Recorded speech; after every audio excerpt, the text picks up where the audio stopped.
Welcome. My name's RichC, and I'm here with Andy Chambers, designer and writer for Blood Red Skies. And we've got some of your viewer questions to give to him. So, Andy, are you ready? Yes, I'm let's go for it then, sir. Right. First off, have you been involved in any other aerial combat games prior to Blood Red Skies? Not per se, unless you count Bombers Over the Sulphur River, which I did when I was at Games Workshop. I have done a couple of other spaceship games, Battlefleet Gothic and Dropfleet Commander more recently. And Dropfleet Commander in particular is a bit more of a 3D environment with gravity, so it did feed into this a little bit. Other than that, no. This is my first proper aerial combat game. So many sci-fi background games, but where does your passion for World War II come into this then? It kind of comes from the cradle, really. My dad was in the RAF when he did his national service. And when I was young, he was into building model aircraft as well. So there were model aircraft hanging from our ceiling.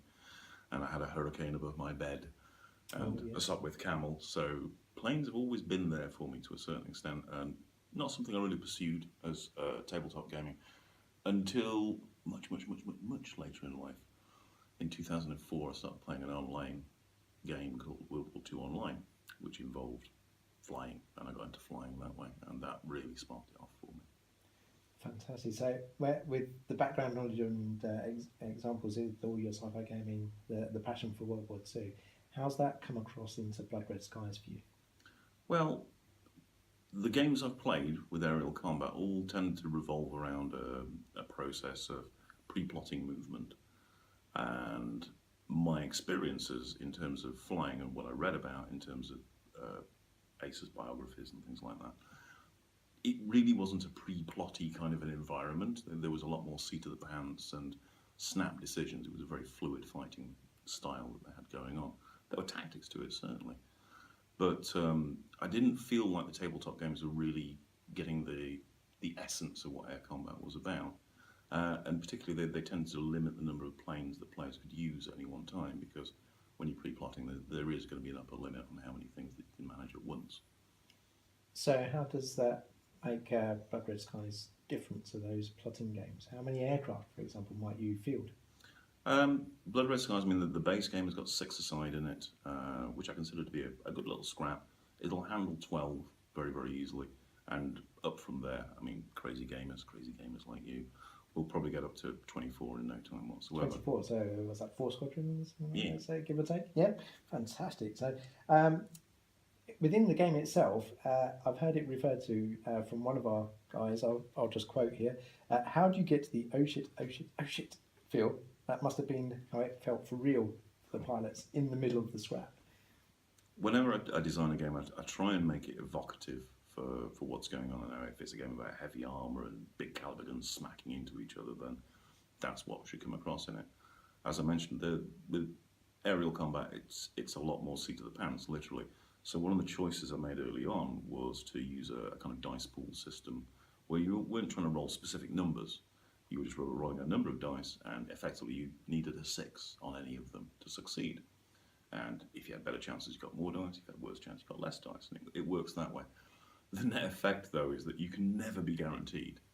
You know, you can have the best ace in the world, the best plane in the world, and if he doesn't roll a 6 when it comes to called upon to dodge, then he will get hit. And that's what gives it that seat of the pants feel, I think, and the oh shit factor. Yeah, so having flown against you already once or twice and realised that my super ace 12 shots at times on the dice in a row that have not scored any kind of 6 and your little rookies come round in the back and shot me down. Yeah. It happens sometimes. Luck of the dice. But as ever, you try and load that luck in your direction as much as you can. So it's a lot more positional and manoeuvre based than anything else. Okay. So one of the many questions that are being asked at the moment is what sort of aircraft are coming for Blood Red Skies? We're polling about that right now to try and get a feel for what people want most. It's coming through loud and clear that people really, really want a Hurricane. Yes, so that's probably in. I think that's Derek, who's Polish, trying to make sure we do it. Not just him, a number of others. And the nice thing about the Hurricane is it does actually work for all of the different theatres. You know, they fought Zeros, they fought in the Western Desert, they fought on the Eastern Front. So we polled about what theatre to do, and of course hurricanes would appear in all of them, so we'll count all of them as a vote for the hurricane, I suspect. Beyond that, it'll depend on how the poll results come out. It's looking like it's probably going to be Northwest Europe that we'll look into first, and a few standout ones for that, for me at least, the P-47 Thunderbolt and the FW-190 Focke-Wulf A, sort of 4 through 8. I think, Okay, right. So some of that will cover those earlier series. Yeah, and we'll poll about what other planes people want to see within that theatre. Look forward to those ones. How could Blood Red Skies be used alongside bolt action? Was an interesting question that cropped up. Yeah, there's definitely a worthy web article there somewhere. I suspect the best bet for it would be to designate part of your Blood Red Skies tabletop as being your bolt action tabletop, and planes that make it through to that area can then be introduced into the bolt action game. Just recording it on the side on a games night and then rolling it into the campaign. And that's when your escort shows up and all the rest of it. So you'd fight around that area. Okay, and I guess that feeds on to this other one, which is how will new theatres feel different to the Battle of Britain set that's coming out initially? Well, the planes kind of shift emphasis a lot. As you advance through the war, they tend to have a lot more firepower and a lot less agility. They get faster as well. So that's one of the cool things about it. The different protagonists in different areas are also tend to have the weighting differently on them, to explain what was a very convoluted phrase there. If you look at Europe, you've got Spitfires, they turn really well. And you've got Messerschmitts attacking them, which actually climb and dive very well. So there's a set of tactics that emerges out of that.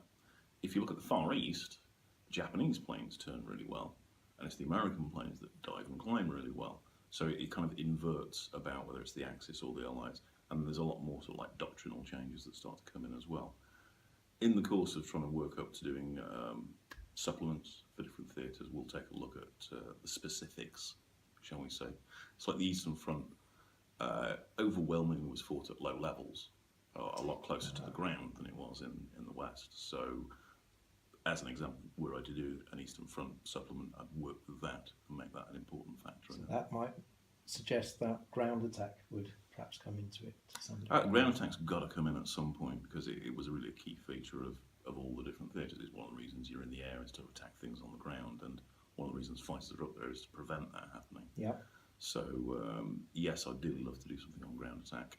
I'd also really love to do something on bomber escort missions as well, because the old B-17 boxers rumbling through the skies, just classic stuff. Yeah, there's really. been a few votes for Lancasters and B-17. So well, they're the big sexy planes. So. Yeah, and yes, we are looking, from the sounds of it, to do a poll on what types of aircraft, maybe the twin engines. I think one of the lists has to be BA-110. Really, for Battle of Britain, we should be doing a Hurricane and a 110 as well, yes, ideally. But we'll see. What the people want is what will lead us. Okay. And we've mentioned bombers there. How would that perhaps change or modify the game in terms of dogfighting? We have a bomber escort mission actually in the base game, and we did some card components going there to represent your bombers in that. It changes the whole way the game plays to a large extent, because suddenly one side has got something it's trying to protect, which is moving. Oh God, I wish they would move faster towards their objective. The attacking squadrons, of course, have got to get past the fighter screen and get to the bombers.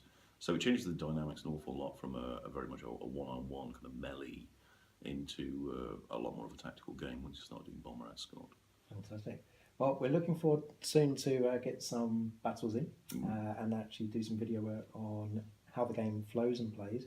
In the meantime, I think we've got quite a few more videos to come out in the series about the cards and the actual game pieces themselves.